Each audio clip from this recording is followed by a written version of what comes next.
coronavírus, vacinação, variantes do vírus e cuidados que ainda são necessários para evitar a contaminação pelo SARS-CoV-2. Esses são os assuntos que norteiam o nosso programa de hoje.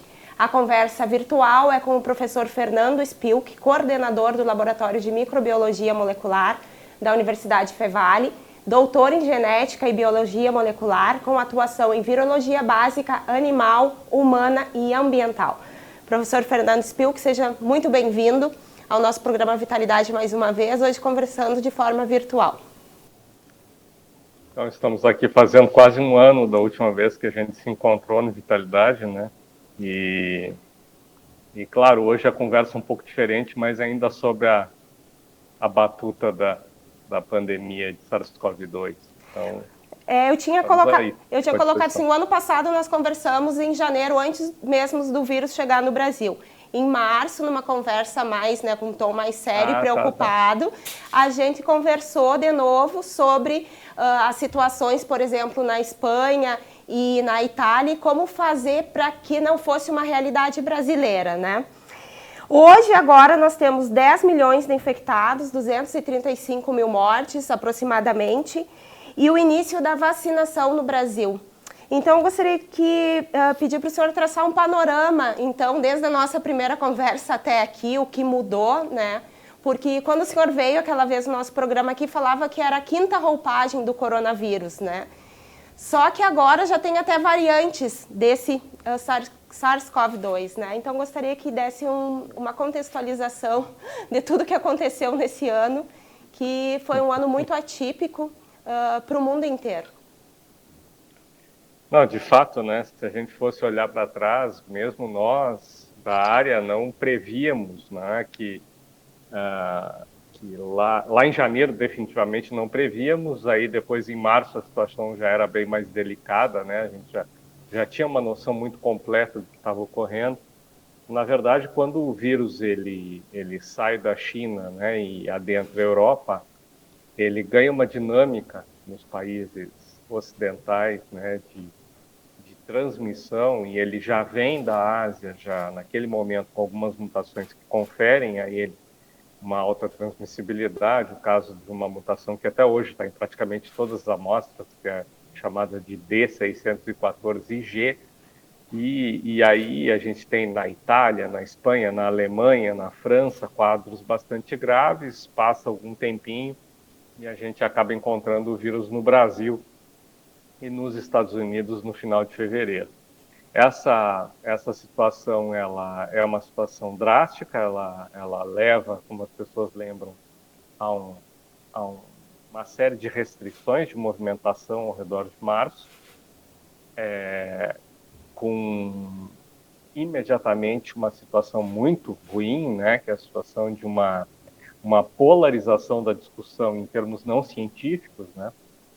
Então a gente tem, de um lado, o pessoal que defende, né, a melhor ciência possível, a questão dos lockdowns, dos bloqueios, não é? E uma saída assim mais concertada da crise, enquanto a gente tem, do outro lado, todas aquelas polêmicas envolvendo a cloroquina, a questão, né, a gente teve até políticos, ex-secretários de saúde, etc., falando que o vírus não causava nada, que era melhor deixar na imunidade de rebanho para não fazer nada, e nesse meio ficou uma confusão muito grande de ações, né?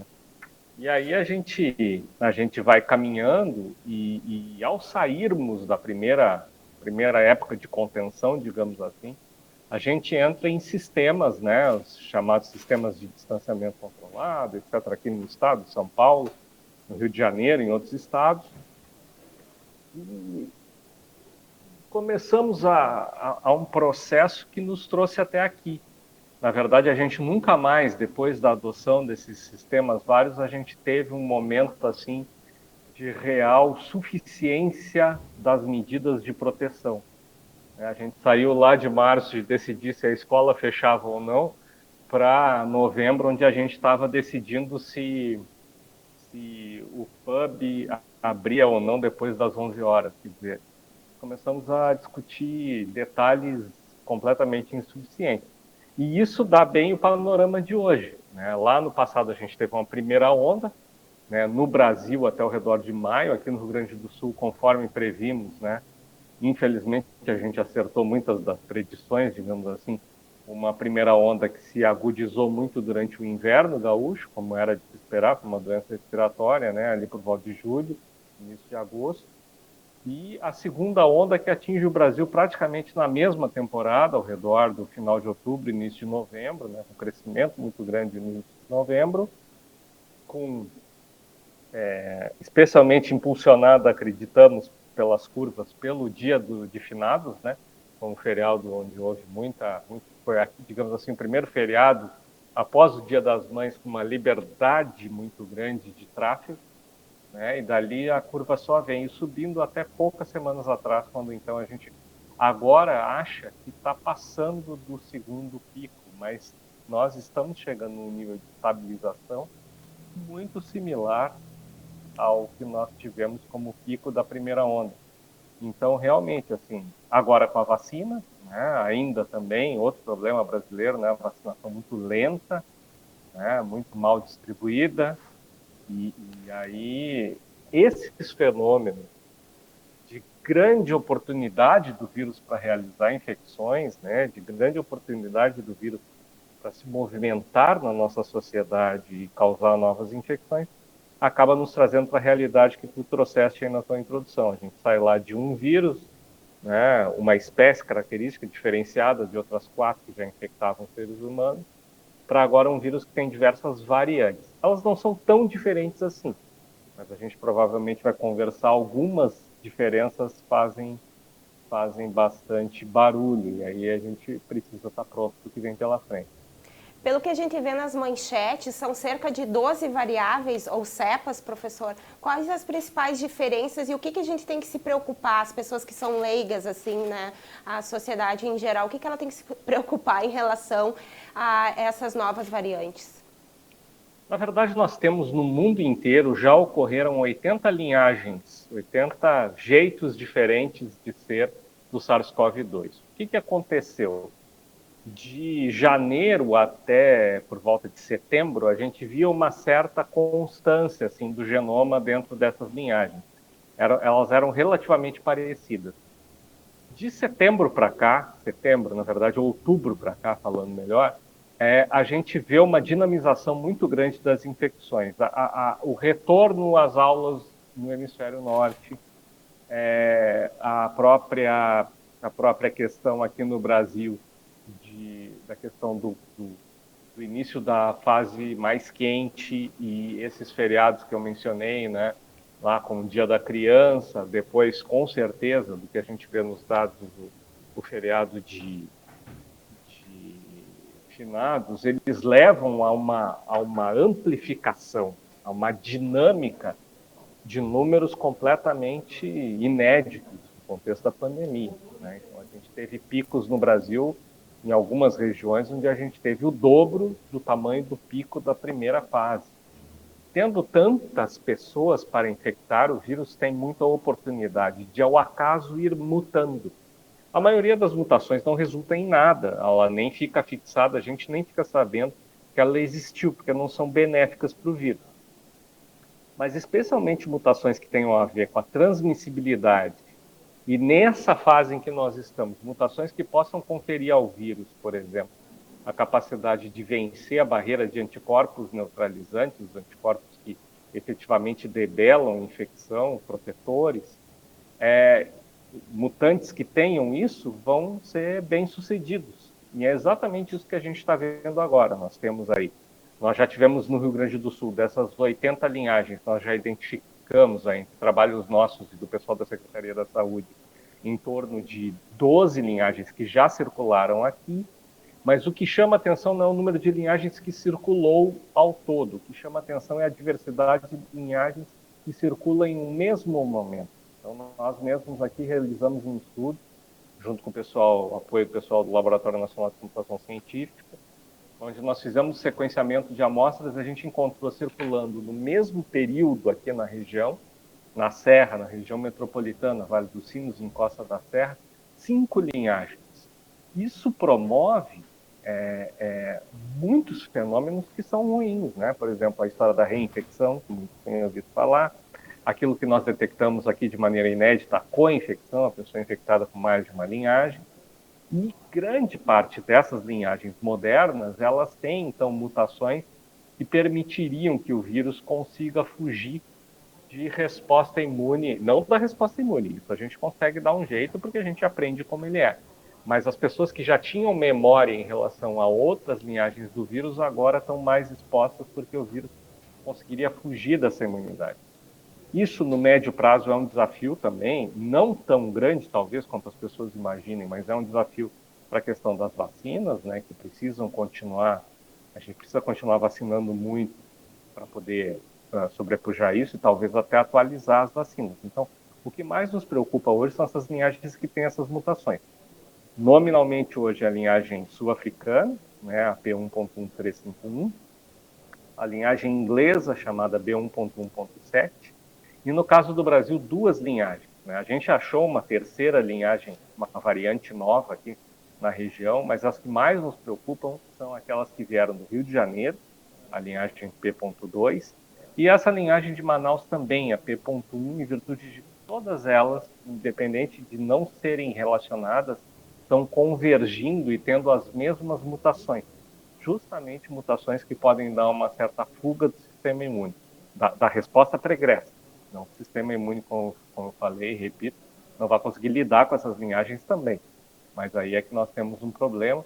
Então, essa questão das variantes agora traz um novo quadro de apreensão, né, enquanto nós efetivamente não tivermos assim uma vacinação mais expressiva. E sem medidas de controle adequadas, essas linhagens, então, essas variantes novas, têm toda a oportunidade para se disseminar.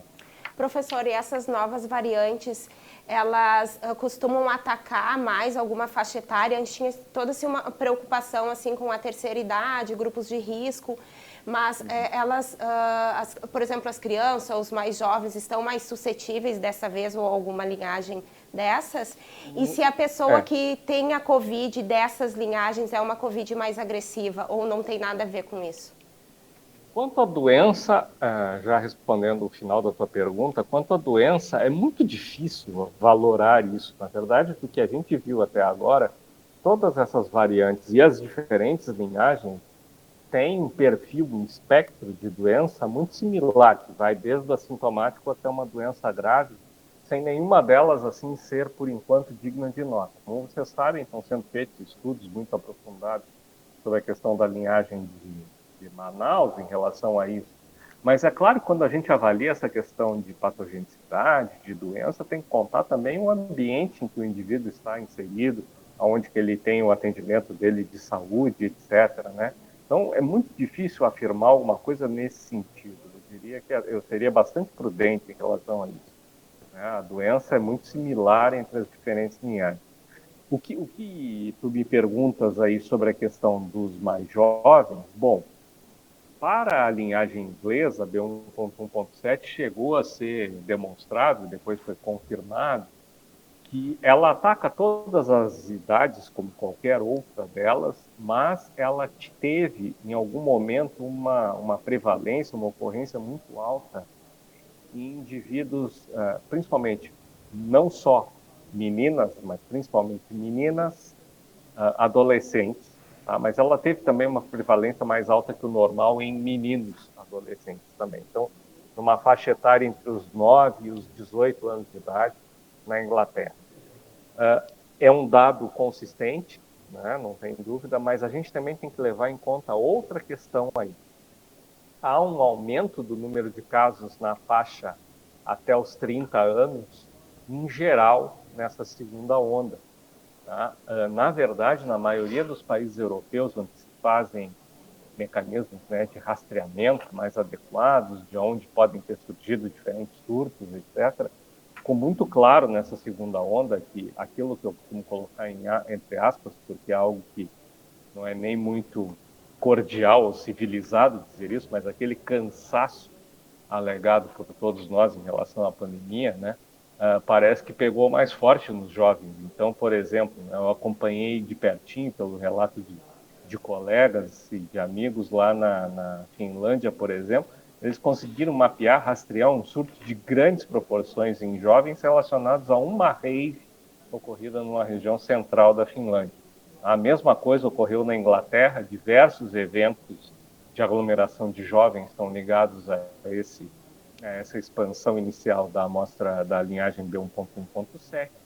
E parece que ela se disseminou muito em jovens, mas a gente também precisa sempre ter muito cuidado em botar só a culpa no vírus em relação a essas características, mas parece que muito em relação ao comportamento social dessa faixa etária. Não obstante, nós estamos vendo, de qualquer modo, como eu falei, um número de casos bastante alto, bastante expressivo entre adolescentes e jovens adultos nessa segunda onda. Muito também, é claro, em virtude do retorno de algumas atividades e principalmente de um retorno mais massivo assim às atividades profissionais e sociais que houve agora no segundo semestre.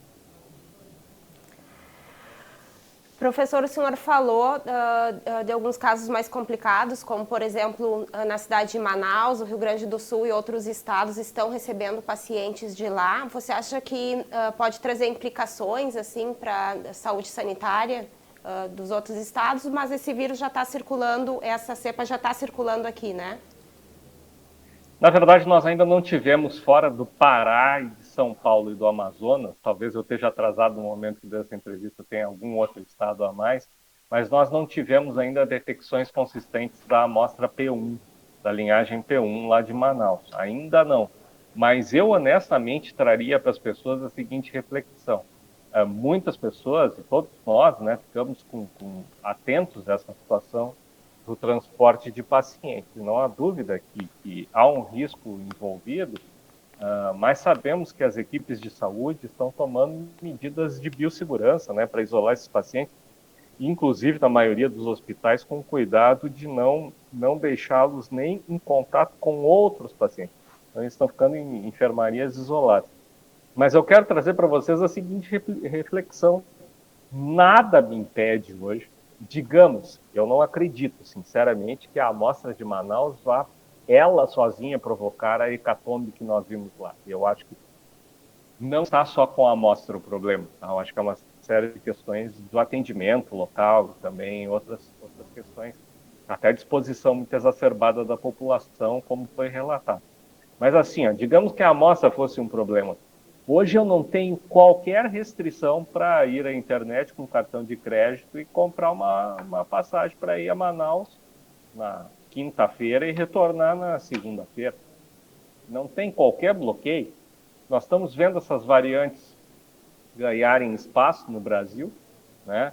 Vou citar para você o exemplo de outra variante muito similar à variante de Manaus, não tão famosa, mas muito mais na moda, digamos assim, em termos de caso, que é a variante P2 do Rio de Janeiro. Essa variante surge provavelmente no início de outubro, ou meados de outubro, e quando nós fomos avaliar aqui no Rio Grande do Sul, ela já era a maioria dos casos no final de novembro, e ela está praticamente já em todos os estados em que ela foi procurada, né, digamos assim, que a gente tenha feito sequenciamento, e hoje já chegou a Portugal e está em dezenas de países já.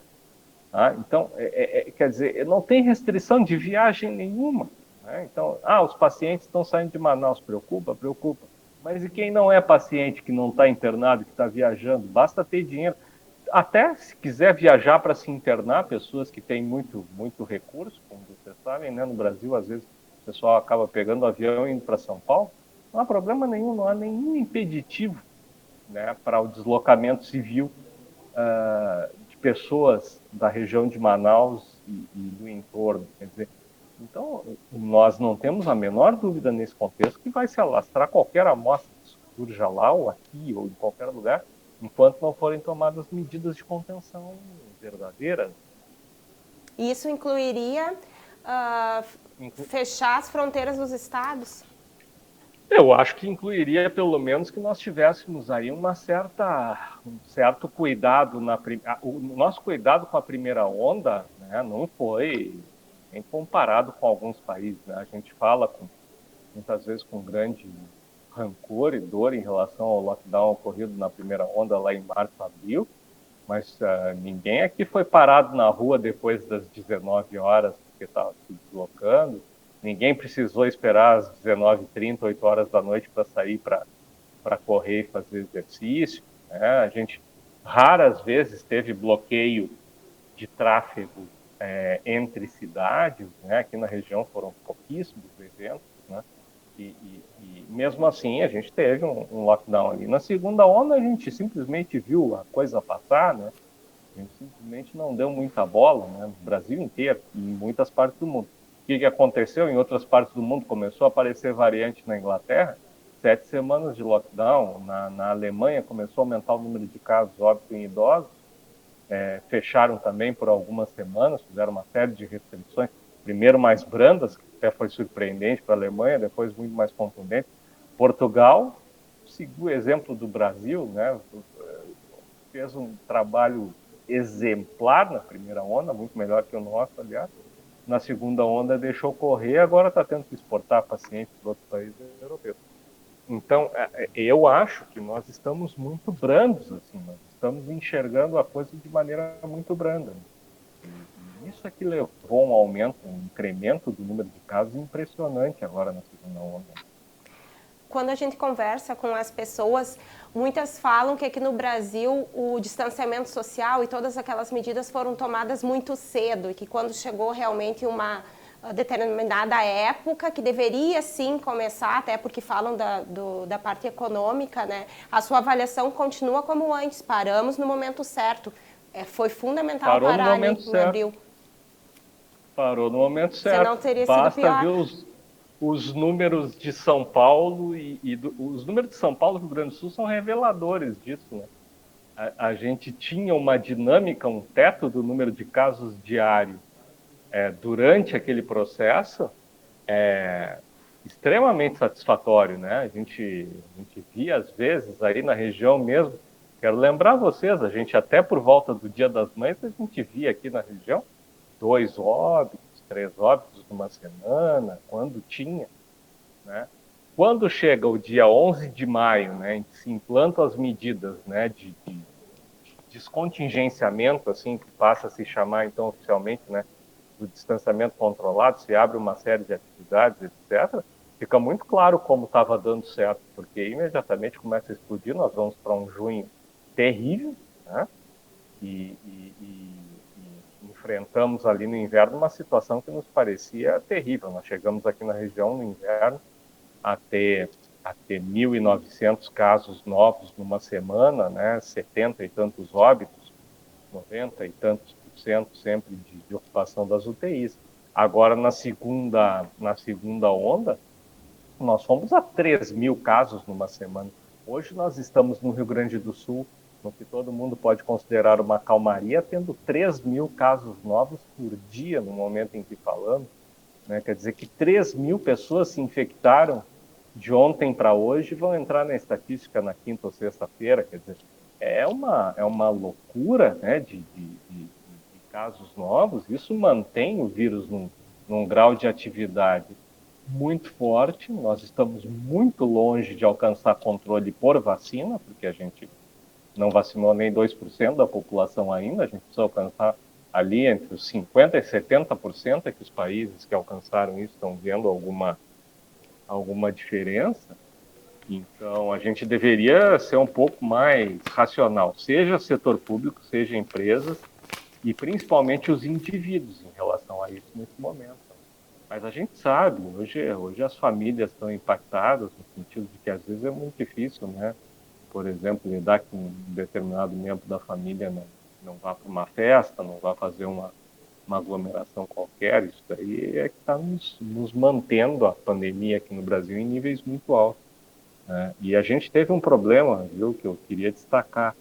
Outros países a gente viu assim um abaixamento do número de casos, como o caso dos países nórdicos, alguns países da Europa, muito próximo do zero, né? De não ver mais acontecer caso novo. A gente nunca teve isso no Brasil. Né? Depois que abriu o lockdown ali, a gente nunca mais viu um período de calmaria completa. Mesmo o período entre as ondas aqui na nossa região, por exemplo, foi um período que nunca a gente teve menos de 1.200 casos novos por semana. É muita atividade do vírus. Professor, e agora nós tivemos o cancelamento do carnaval, né? Só que o ano letivo vai começar daqui um mês, mais ou menos, né? Seja de forma presencial, de forma híbrida, as escolas, as redes municipal e particular ainda estão se organizando, né? É uma ameaça muito grande a volta às aulas?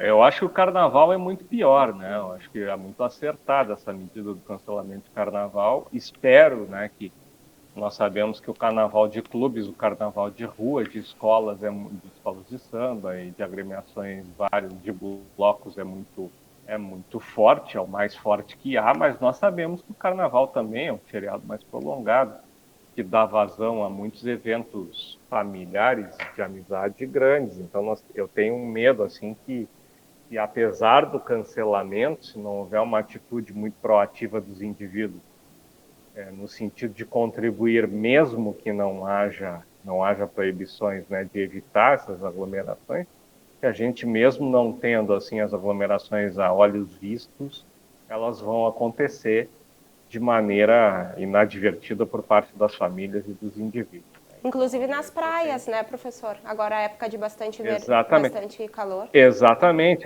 mas mesmo na cidade, né, eu acho que eu tenho para mim que nós teremos aí, vamos ter que ficar muito atentos ao que vai acontecer nas 2 semanas pós-carnaval. Quanto à questão das aulas, bom, eu acho que depois de um longo tempo de tentativas que eu consideraria até um tanto quanto ingênuos, assim, né, de retornos às aulas em diferentes setores e tal, e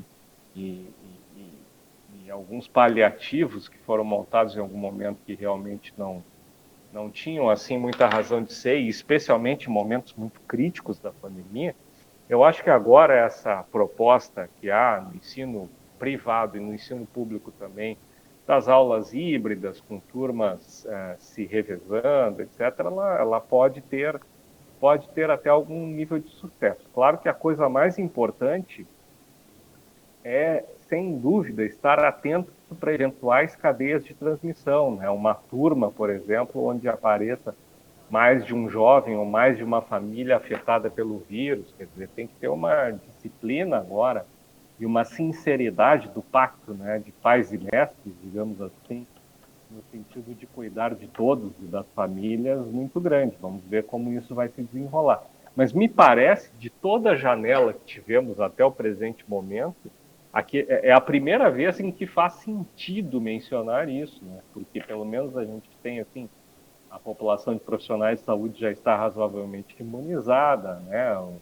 Começa agora na nossa região, pelo menos, a imunização de idosos, né? E isso aí já é capaz de nos dar, digamos assim, uma possibilidade, porque antes nós tínhamos outro problema, né? Quer dizer, especialmente nas famílias, o que hoje é muito comum, em termos, ainda bem, em virtude da longevidade, em que a família conta também com os idosos da família, com o cuidado das crianças, etc. Quer dizer, seria uma temeridade, né? Porque a gente via, o nível da discussão era, mais criança transmite, mas não vai transmitir por quê? Um ser humano, né? Vai replicar o vírus. Então, ficavam umas discussões assim, né? Que não faziam muito sentido. E a gente teve, né, volta às aulas, assim, com a consternação de depois ter surtos, né, inclusive aqui na região, ocorridos em escolas. Me parece que é o primeiro momento. Mas isso depende, gente, de muita disciplina das famílias. Porque agora, voltando às crianças, tem que pensar na sua família e na do outro, né? E nos idosos, principalmente, continuam sendo as vítimas preferenciais. Então, estabelecer metodologias de bloqueio para que realmente agora, em meio à vacinação, as crianças possam retornar. Se nós devêssemos, talvez, esperar um momento mais à frente, tal, olha, o ideal é que nós tivéssemos o que teríamos que ter, que é vacina em larguíssima escala, e nós voltaríamos com muito mais tranquilidade. Mas me parece que os planos agora estão bem mais maduros. Eu vejo eles, os planos de retorno às aulas, muito melhores do que o que a gente tinha 6 meses atrás, ou lá em maio, junho, né, que tinha uns planos assim, até umas tentativas que, obviamente, iam dar com os burros na água como deram, né? Então, eu acho que agora é um momento muito mais adequado. E a importância também, professor, de mesmo as pessoas que se vacinam manter as medidas de biossegurança, de segurança sanitária, o uso do álcool gel, lavar as mãos, a máscara, isso continua imprescindível. Imprescindível, até em virtude das variantes, né, da possibilidade, ainda não totalmente comprovada, de uma resposta parcial, digamos assim, né, e alertar que o período para desenvolver a imunidade com essas vacinas, ele é longo, né? Quer dizer, você toma a vacina, dependendo da vacina você vai tomar em 3 semanas ou até em um período maior depois, e depois daquela segunda vacina, você vai precisar ainda esperar um tempo, né, para dizer que você está imune. Então, não é só a questão de não ficar doente também, é que nesse período em que a tua imunidade não está tão consistente, você pode até adquirir a infecção e passar adiante mesmo sem sintomas, né? Que não é tão raro assim no caso de vacinados para outras doenças. Então, a gente, né, quando a imunidade ainda não está robusta o suficiente. Então, a gente, assim, pede, né, faz esse chamamento das pessoas de, por favor, tomou a vacina, mantenha o cuidado e mantenha o cuidado por um bom tempo. Efetivamente, né, a vacina vai funcionar, ela funciona mais adequadamente, não é no nível do indivíduo, é no nível da população. Né? A gente sabe que efetivamente a gente vai ter, digamos assim, um nível de segurança mais alto quando nós tivermos ao redor lá dos 70% de pessoas vacinadas. Aí realmente a gente vai poder pensar, né, em não abolir medidas de higiene, né, porque seria absurdo, né, mas talvez ter, por exemplo, um convívio social mais adequado. Mas eu quero dizer para vocês assim, ó, pode ser que a minha bolinha de cristal esteja quebrada, mas eu acho que esse ano, independente de chegarmos com a vacinação, o inverno vai ser de máscara, álcool gel, muito cuidado nas atividades sociais por um bom tempo aí, porque qualquer euforia inadvertida nesse momento pode levar a novos surtos. Professor, falando um pouquinho mais sobre a vacinação, né? Pesquisadores do mundo inteiro se engajaram e hoje a gente tem como resultado alguns tipos diferentes de vacina, né? A Coronavac, a de Oxford, a Pfizer, a Sputnik, a Moderna. Basicamente, o que a população precisa saber sobre esses tipos de vacina, sobre a eficácia, sobre as doses? Todas elas tiveram eficácia satisfatória nos testes, né? Algumas até a gente vê assim uma eficácia que parece mais baixa, mas aí tem um viés, uma maneira de se interpretar, né? O que é proteção clínica, o que é proteção virológica, digamos assim, da infecção, que é uma coisa muito difícil de avaliar, que se tentou, por exemplo, com a Coronavac, mas quando a gente vai ver a proteção clínica delas, ainda que essas vacinas não possam ser completamente comparadas, porque são tecnologias muito diferentes, a eficácia em termos de proteção clínica é muito boa. Né? Hoje há essa discussão em relação às variantes, que a gente tem buscado trabalhar também como grupo dentro dessa rede nacional que eu coordeno, da Corona Ômica, justamente com as amostras brasileiras. Em breve a gente vai ter algumas respostas para a população, né? Se há o perigo de uma proteção não completa, digamos assim, para as variantes, que a gente até desconfia que não, mas a gente precisa comprovar, né? Completamente. Talvez haja necessidade, sim, de no ano que vem, ou em algum momento aí esse ano, a gente tomar uma nova dose de uma vacina atualizada, digamos assim, com as variantes, mas tudo aí, né, isso está em aberto. A verdade é que as vacinas que nós temos são boas, dão proteção, e que seria importante que a gente as tivesse em quantidades, né, muito maiores, em uma massificação muito maior, uma cobertura vacinal maior. Isso também ajudaria muito a clivar, a quebrar esse ciclo das variantes. Isso é a coisa mais terrível. A gente permitir esse monte de casos, né, que o vírus atinja tantas pessoas e que ele possa assim se disseminar, fazer mutações, encontrar mais pessoas para se replicar, se multiplicar, isso é que é o problema. Se a gente tivesse medidas, aquelas medidas que a gente chama, né, de não farmacológicas, né, distanciamento, higiene, máscara, etc., associadas à vacina, a gente não estaria deixando o vírus acontecer dessa forma e se diversificar tanto. Né? Então, eu diria hoje que a melhor vacina que tem para qualquer pessoa tomar é a que estiver disponível ao seu alcance. Tá? E que é nosso papel como cidadãos cobrar mesmo as autoridades da federação, ao município, que a vacinação ocorra da forma mais rápida, mais abrangente possível, né? Protocolos há para fazer isso, né? E que a gente possa, né, tendo a vacina, claro, que é outra dificuldade que nós temos hoje, né? Então que se vacine o mais rápido possível. Porque a gente corre um risco muito grande, né? Se a vacinação continuar nesse ritmo muito lento, eu não acredito que vai continuar, mas vamos lá. A gente, ano que vem, vai estar revacinando as pessoas, de repente, e ainda não vai ter vencido a população, né? Na primeira passada. Isso aí nos traz uma situação que é complicada do ponto de vista do controle. Sobre os efeitos colaterais da vacina, se tiver uma dorzinha, uma febre, isso quer dizer que a vacina começou a fazer efeito no corpo humano ou não tem nada a ver, não precisa ter nenhum tipo de reação? Não precisa ter nenhum tipo de efeito colateral. A gente tem visto gente que tem imunidade robusta, né? Testado pessoas aí com imunidade bem robusta que não tiveram nenhum efeito colateral. Os efeitos colaterais observados até agora em nível populacional, eles são efeitos colaterais que já são aqueles reportados com muitas vacinas, como é o caso, por exemplo, da vacina da gripe, aquela dor no corpo, uma certa constipação, né, das vias aéreas, às vezes, mas principalmente dor no corpo, dor de cabeça, cansaço, isso ocorre muito, tá, com as diferentes vacinas, mas não é nada que não se resolva aí com analgésico e um repouso, no máximo 2 a 3 dias, é o reporte que nós recebemos da maioria das pessoas que comentam com a gente, assim, de efeito adverso. Nada longe do que a gente já conhece com vacinas. Agora, muita gente, a imensa, amplíssima maioria, ao redor dos 85, 90%, tomando a vacina sem nenhum efeito colateral e conseguindo ter uma resposta imune muito adequada, tá, com as diferentes vacinas. Então, é isso que a gente tem que buscar, vacinação logo, vacinação para já. Queria saber se o senhor tem o conhecimento de uma iniciativa do Butantan, que seria vacinar uma cidade inteira de São Paulo, Serranas, cerca de 30 mil doses, né? E o que se espera com essa ação? Que tipo de comprovação, assim, científica?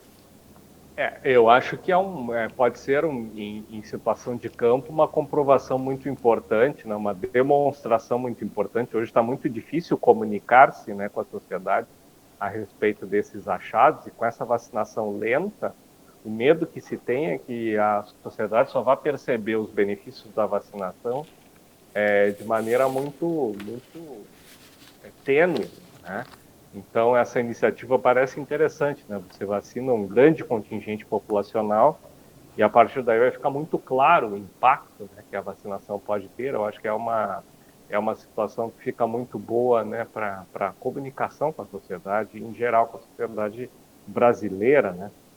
Então, acho que seria muito bom. Outra coisa também que a gente acha, né, já discute entre nós virologistas, né, que outra questão que talvez isso também possa ser um ensinamento, atitudes como essa, para vacinação em regiões muito atingidas por surto, né, talvez intensificar um pouco, né. A gente viu essa vacinação muito equânime, né, no Brasil inteiro, que vem sendo realizada, né. Então, eu confesso a vocês, assim, que a gente vê zonas que estão com a situação, né, não tão drástica, recebendo vacinas. A gente vê aquelas situações lá em Manaus, né, de um certo descontrole. Então, será que a gente não deveria regular mais isso? Quem sabe é outro ensinamento, outra coisa que fica boa para a gente poder discutir quando sair essa vacinação, né, em larguíssima escala que eles pretendem fazer. Professor, chegando ao final do nosso programa, onde o Brasil errou e acertou na condução da pandemia, na sua avaliação? Nossa, a gente errou de montão, né? Eu acho que nós acertamos pelo histórico. Eu acho que as coisas boas que ocorreram foi o seguinte: a gente tem uma ciência forte, né? Alguns dos maiores cientistas do mundo brasileiros militavam justamente na área das doenças infecciosas. Então a gente teve, ao longo da história, a gente teve Vital Brasil, Oswaldo Cruz, Adolfo Lutz, Evandro Chagas, e nós montamos aí uma ciência que é capaz de lidar muito bem com esse desafio e de aconselhar os diferentes níveis de governo e a sociedade num bom caminho. Eu acho que também a gente teve coisas exitosas em relação a medidas no pequeno cosmos aí de uma universidade até no município. A gente teve bons exemplos no Brasil inteiro, né, de como lidar com o problema. Mas do ponto de vista do erro, eu acho que nós refletimos durante a pandemia a grande parte da polarização da discussão política e social que nós temos no Brasil hoje, trouxemos para dentro da pandemia. Então, quando nós deveríamos estar priorizando uma vacina, nós estávamos discutindo sobre tratamento, que nunca nos tirou de enrascada de doença infecciosa nenhuma, nunca foi tratamento, sempre foi vacina e prevenção. Quando nós estávamos avisando lá no início que medidas de curtíssimo prazo ou de médio prazo, em termos de controle, necessitavam um investimento, um suporte, né, de manutenção da sobrevivência por parte dos governos para manutenção dos empregos e de uma continuidade posterior saudável das atividades econômicas, a gente viu um enorme movimento contrário no sentido de que não podia parar de jeito nenhum, coisa nenhuma.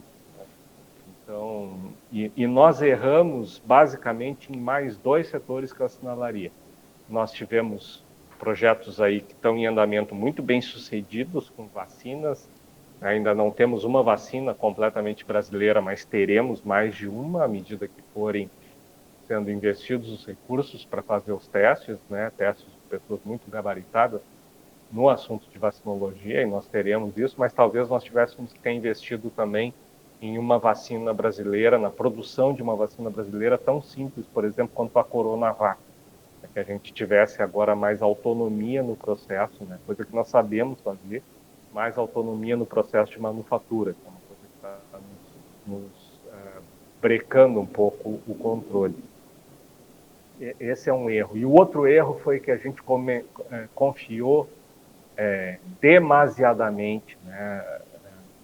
Bom, ele vem também de um certo descontrole por conta da esfera federal, né?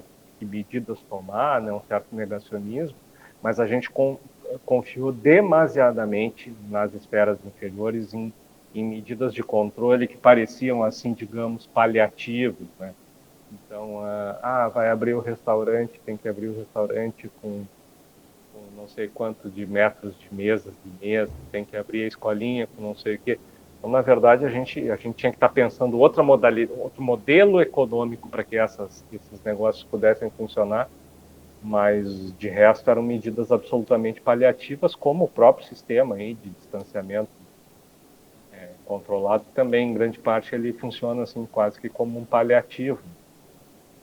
Então aí a gente prolongou demais a pandemia, né? O que ocorreu é que outros países resolveram a situação da primeira onda em 8 a 10 semanas, nós extrapolamos, nós fomos há meses, né?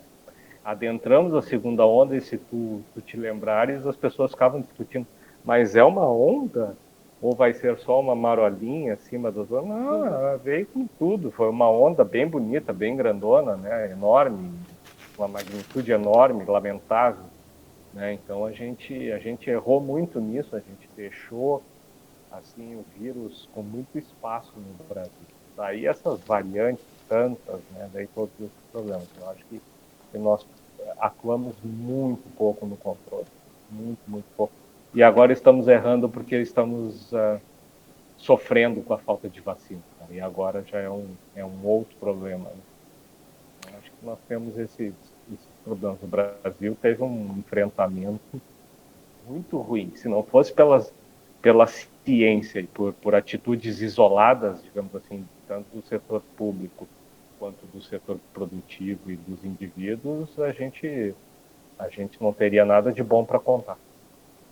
Professor, para finalizar, todo mundo fala de um novo normal, quando que vai ser possível, né? Agora a gente vê, as pessoas vão às praias, reuniões familiares, talvez a volta às aulas, né? Quando que com segurança eu vou poder levar meu filho no parquinho ou sair jantar fora, ir ao cinema? O senhor vislumbra uma mudança nesse cenário a médio ou longo prazo? Eu lembro que ano passado, quando em abril, eu perguntei se em julho estaria tudo normal. E o senhor deu uma risada, né? Que infelizmente não seria possível. Então, o que vem por aí agora? Eu lembro dessa risada aí, tá?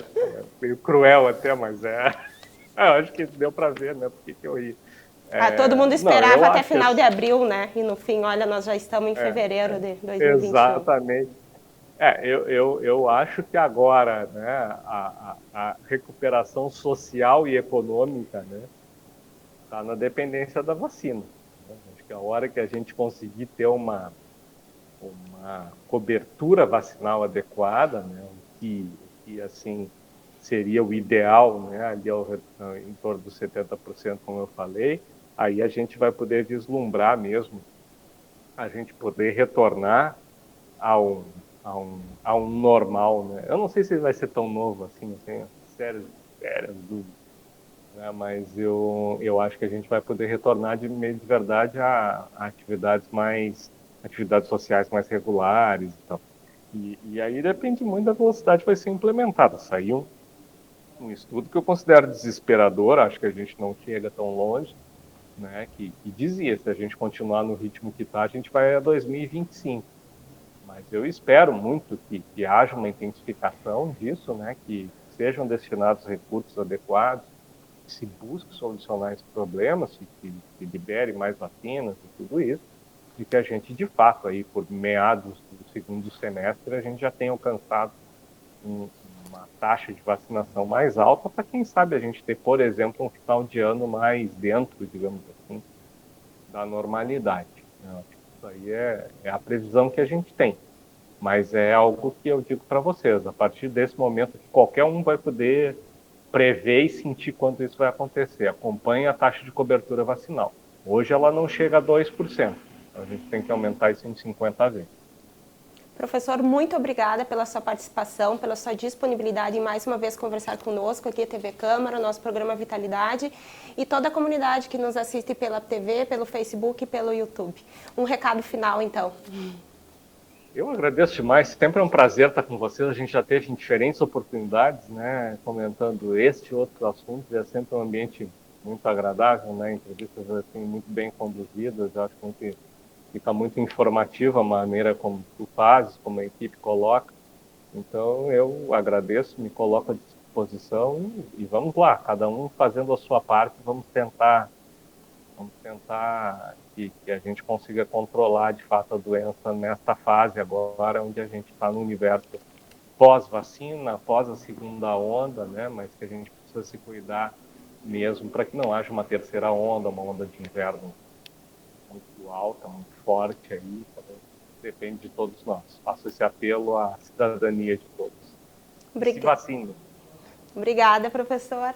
Encerramos mais um Vitalidade por aqui e agradecemos ao professor Dr. Fernando Spilk, coordenador do Laboratório de Microbiologia Molecular da Universidade Fevale, pela conversa esclarecedora sobre o coronavírus, novas cepas, vacinação e também os cuidados para continuarmos nos protegendo do vírus. Vocês conferem esse programa na TV Câmara, canal 16 da Claronet, no Facebook da TV Câmara e também no nosso canal do YouTube. Muito obrigada pela sua companhia e até o próximo programa.